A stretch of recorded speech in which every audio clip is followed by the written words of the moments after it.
One of the things that makes trauma healing so hard is the fact that it can make you feel really alone because most people just can't relate. And with the current state of mental health in the world today, the common response is, well, just get the fuck over your problems, right? Without any forethought on the problems people could be facing, or any forethought on like how to actually talk to people facing issues like that. And most people look at connections in the brain as if they're just magically put together instead of physical attributes that are influenced by your environment. Like when you're a kid and you go through abuse, for instance, the connections in your brain change significantly from that of somebody that's neurotypical. The reason for this is because certain parts of your brain have to be active when you're going through constant, extremely high situations. This change in your brain continues on into adulthood, and you react to certain things differently than most people because let's just say you were extremely invalidated for 20 years. Now somebody is gonna give you something like, their opinion on something that could be taken with a grain of salt normally can no longer be taken with a grain of salt, because it's not just about the opinion, it's about, your self-worth as well. Shouldn't be, but that's how your brain wires it, because the way our minds work is much like a filing cabinet in a computer. These experiences or traumatic events are stored so that you can access it later if a similar situation occurs. Some people would call that street smarts, I suppose, right? You get a file, you process it, okay, cool, you got it for later. Well, if your whole life has been abuse, you're going to get that file, you're going to process it. And if you've been taught that abuse is love, you're going to store that in the file.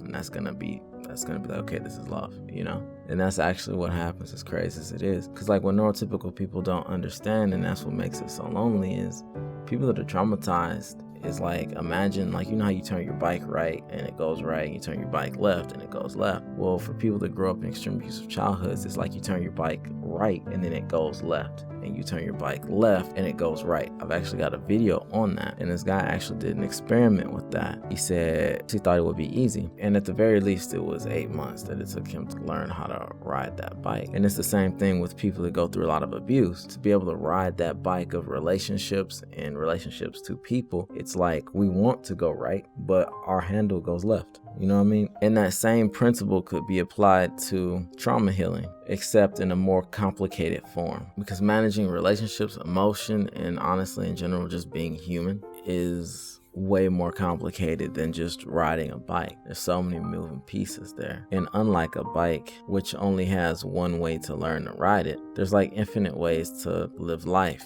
And when you went through so much, you're shifting through all this information for how to live life, because you get information from peers, from friends, from articles online, all these different things, and it's real easy to get lost in it all. I mean, you were already lost to start with, but it's just not as simple as looking up some guide to ride the bike the right way or open the door. Like, you could find guides to open doors like all the time. It's basic as fuck. It would seem like common sense. But when we're talking about life, like how to live life the right way, if you really look deeply at it, it's like people that go through trauma aren't just opening the door. We have to actually build the door. Not just build the door, but the infrastructure for the house that the door needs to open from, and everything else. Since our brains weren't wired the right way to just have that house that you're talking about to open the door, or that garage to put the car, or even the car, we have to build these things. We have to construct these things from the knowledge that we get in therapy and mental health articles or channels that we find online.